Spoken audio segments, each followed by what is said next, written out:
You know, there's this specific kind of silence that only exists in the American Midwest around 3 in the morning.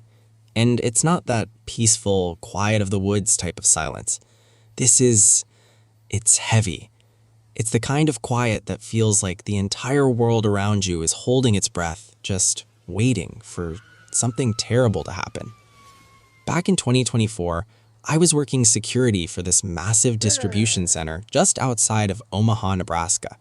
You've probably seen the type, just a giant windowless concrete box sitting in the middle of nowhere, surrounded by miles of cornfields and a single flickering interstate highway. My job was honestly pretty brain dead.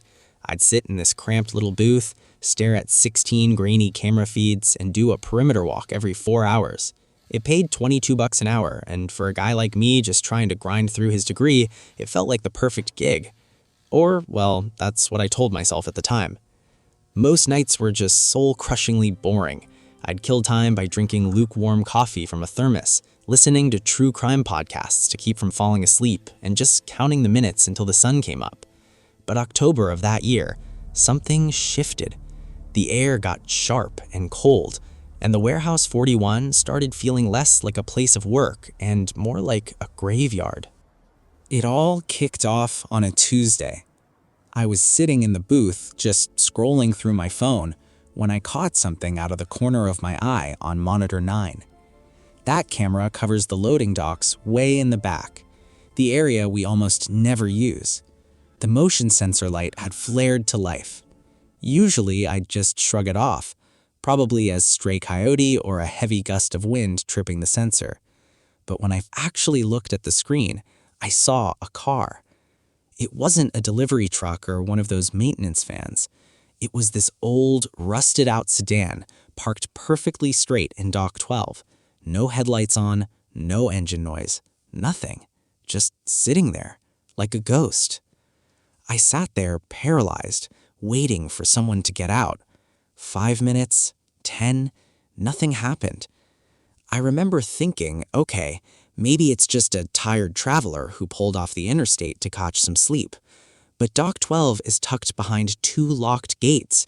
You don't just pull off into a high-security loading zone by accident. I knew I had to go out there. I grabbed my flashlight, threw on my heavy coat, and keyed my radio.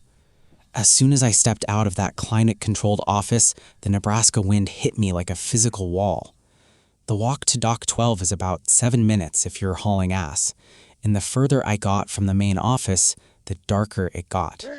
Those overhead mercury vapor lights were humming with this low-frequency buzz, the kind of sound that makes the hair on the back of your neck stand up for no reason. But when I finally reached the dock, the car was gone. There were no tire tracks in the gravel, no smell of exhaust in the air. The gate was still locked tight, the chain rusted shut just like it had been for the last decade.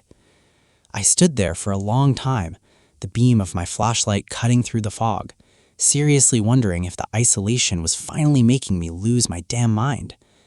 I booked it back to the booth and checked the DVR footage. On the screen, the car was still there. I'm not kidding. I was literally looking at the monitor, seeing that car parked at Dock 12. Then I'd look out the physical window toward the dock, and it was empty. The camera was seeing something that wasn't physically in our reality. That was the first night I really felt it. That soul-chilling feeling of being watched from somewhere inside the building. The next night, I wasn't taking any chances. I brought my buddy's dash cam and rigged it up in the booth, pointed straight at the monitors. I needed proof that I wasn't going crazy. Around 2:45 a.m., it happened again. Monitor 9 flared up. The rusted sedan was back. But this time, the driver's side door was wide open. I didn't go out there this time. No way. I stayed locked in that booth, hand white-knuckled on my radio, heart hammering against my ribs like a trapped bird. I watched the screen. A figure stepped out of the car. He was tall, like unnaturally tall, and he was wearing this faded, dirty yellow rain slicker. In the middle of a bone-dry Nebraska night, this guy was dressed for a literal hurricane. He didn't walk toward the gate. He walked straight toward the concrete wall of the warehouse, and he just disappeared into it, like the wall was made of smoke. A second later, I heard a sound that made my heart stop. It came from the roof, right above my head. Warehouses have this corrugated metal roofing. If a tiny bird lands on it, you hear it. This wasn't a bird. This sounded like someone had dropped a 100-pound sandbag from 20 feet up. It was moving. Whatever was up there was walking toward the ventilation shafts. I grabbed the radio, my voice shaking. "Main office, this is Gate 4. I've got a possible intruder on the roof of Sector B. Send backup, now." The radio crackled. Just heavy static at first. Then this voice broke through. It wasn't the dispatcher. It was this raspy, wet voice that sounded like it was being filtered through a mouthful of sand and water. The voice said, "It's cold out here, Ben." My blood literally turned to ice. My name is Ben, yeah, but I had never, not once, told the dispatchers my first name. Everyone at that company knew me only as Officer Miller. I hissed into the radio, "Who is this? Identify yourself," trying to sound a lot braver than I felt. The voice whispered, "Check the break room." Then the static just cut out. The break room was at the very end of this long industrial hallway that connected the office to the main storage floor. I didn't want to go.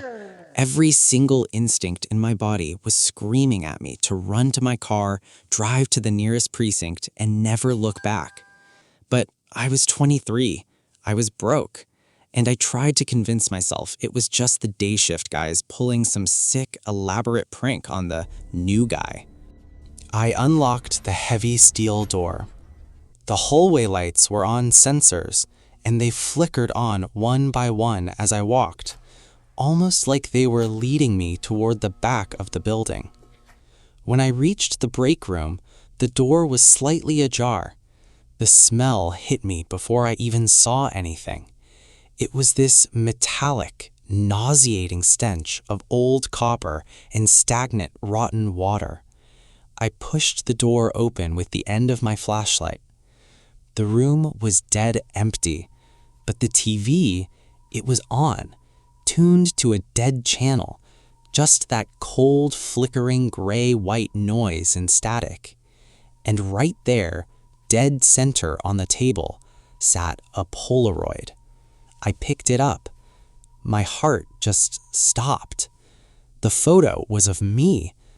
It was from right now. In the shot, I'm standing there, right there in the break room doorway, clutching the same flashlight and wearing the exact same jacket I had on.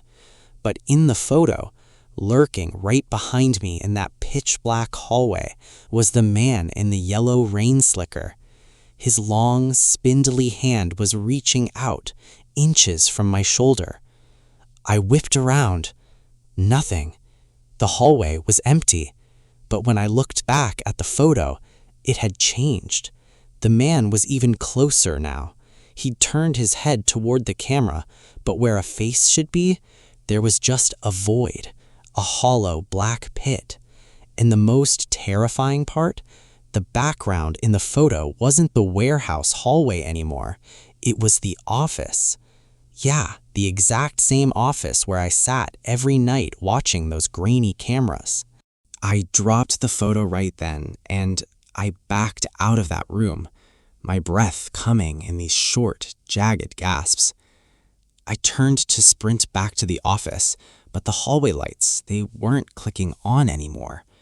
It was just total, absolute pitch black. I clicked on my flashlight, but the beam felt weak, like the darkness itself was trying to choke the light out. I started walking, then jogging. Then I heard it, the sound of heavy boots hitting polished concrete, slow, rhythmic steps. They were coming from behind me. I didn't look back. I couldn't. I started to sprint, and as soon as I did, those footsteps behind me turned into a full-blown run. I reached the steel door to the office and slammed my entire weight against it. It was locked. I whimpered, No, please," fumbling with my keycard, dropping it twice. The footsteps were right there. I could hear the heavy, wet breathing now. It sounded like someone trying to breathe through a wet cloth. I swiped the card. Red light. Denied. I swiped again, praying. Red light. The breathing was literally right behind my ear. I could feel a cold, damp mist hitting the back of my neck. The voice rasped right in my ear. Ben, you forgot to lock dock 12. I didn't even think. I just swung my heavy maglite backward with every ounce of strength I had left. It hit something, but it didn't feel like hitting a person. It felt like swinging a bat into a bag of wet laundry. No grunt of pain, just the sound of something heavy collapsing onto the floor. I swiped the card a third time. Green. I lunged into the office, slammed the door, and bolted every single lock. I didn't look through the glass. I didn't even glance at the cameras. I just sat under the desk with my head between my knees and waited for the sun to save me. When the morning shift finally rolled in at 6 a.m., they found me huddled there, shaking. They thought I'd had some kind of nervous breakdown. I told them someone was in the building, but when they searched the place, nothing. No rusted sedan, no tall man in a slicker, no wet footprints on the concrete. But the worst part? When I went to the break room with my manager to show him that Polaroid, the table was empty. The TV was off. There was no proof of anything. I quit that same day. I didn't even go back for my final paycheck. I moved back to the city, took a boring as hell job at a library, and spent 2 years trying to convince myself Warehouse 41 was just a bad dream. But here's the thing that's currently tearing my world apart. Last week, I was digging through some old boxes in my new apartment, stuff I hadn't even opened since the move. At the very bottom of a box of old college textbooks, I saw a familiar white border. My heart skipped a beat. I pulled it out, and my blood turned to ice. It was the Polaroid, the exact same one from the break room. I know it's impossible. I left that thing miles away in Nebraska on the floor of a locked warehouse. But here it was, in a box that had been sealed for 2 years. I looked at the photo again, and the breath hitched in my throat. It had changed. In the photo, the man in the yellow slicker was no longer behind me in the hallway. Now, the photo showed him standing in a gravel driveway, right in front of a house that looked exactly like my new apartment. And he was holding a small, crumpled piece of paper against the camera lens. I had to use a magnifying glass just to make out the messy, wet ink. I'm finally home, Ben. It's 2:55 a.m. right now as I'm typing this out, and for the first time in 2 years, I just heard the sound of a car pulling into my gravel driveway. I don't have any neighbors out here.